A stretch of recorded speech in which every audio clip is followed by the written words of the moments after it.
Чукчалардың ата-бабалары Чукотка аумағын Ресей Федерациясы біздің заманымыздан бұрынғы 4-3 мыңжылдықта өмір сүрген. Бүгінгі таңда бұл халықтың саны 16 мыңнан асады. Кейбірі солтүстік мұзды мұхиттың жағалауы маңындағы аумақтарынан кетіп, Ресей, Солтүстік Америка және Европа елдерінің аумағына қоныстанған. Чукча сөзі бұғыларға бай деп аударылды. Алайда бұл шындыққа толықтай сай келмейді.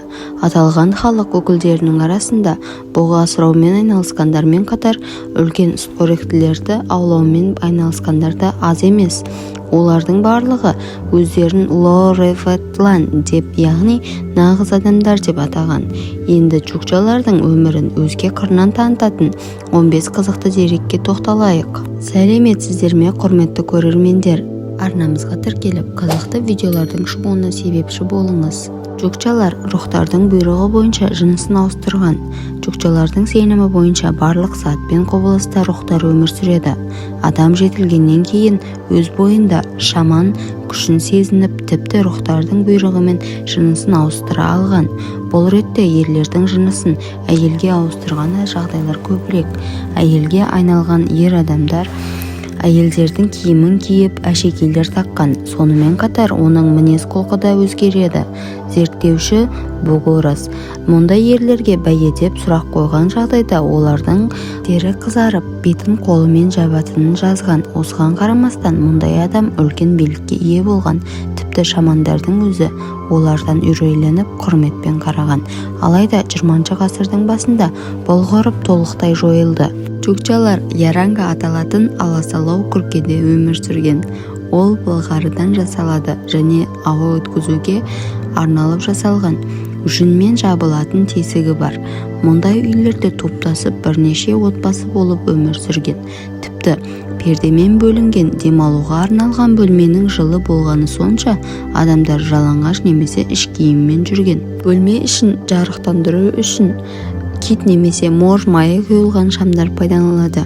Бұғы асырайтын чукчалар ярангаларын бір жерден екінші жерге көшіріп алып жүрген, ал теңіз маңында өмір сүрген чукчалар отырықшы өмір сүрген. Балаларды бейәдеп сөзбен атағанымен балағаттауды білмейді. Чукчалар кейде ұл баланы ерлердің жыныс мүшесін аңғартатын сөзбен атаған, алайда бұл оны кемсіту саналмайды. Себебі чукчаларда жалаңаш дене немесе оның мүшелеріне қатысты тыйым жоқ. Ал балағат сөздерге келсек, чукчалардың тілдік қолданысында мұндай сөздер мүлдем жоқ. Олар айту мүмкін ең ауыр сөз: сен мүлдем ештеңе ұқпайсың. Чукчалардың әйелдері айтарлықтай еркін өмір сүрген. Чукчаларда ажырасу қиын жағдай емес, және әйелдерінің шамамен 1/3 өмірінде кемінде бір рет ажырасқан.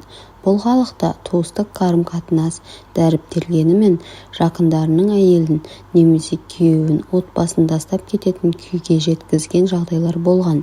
Әсіресе бұғы асыраушы чукчалардың әйелдеріне қиын тиеді. Себебі олардың мойнына жалғыз өзі яранганы құру, кір жуудан бастап бұғыларға қарауға дейін көптеген міндет жүктелген. Сонымен қатар олардың кейбірі қайын атасы немесе күйеуінің өзге де туыстарының мініп, сынап, тиісуіне де шыдаған. Сондықтан біразы өз бетінше өмір сүруді ұйғарады, немесе өзге отбасыға кетеді екен.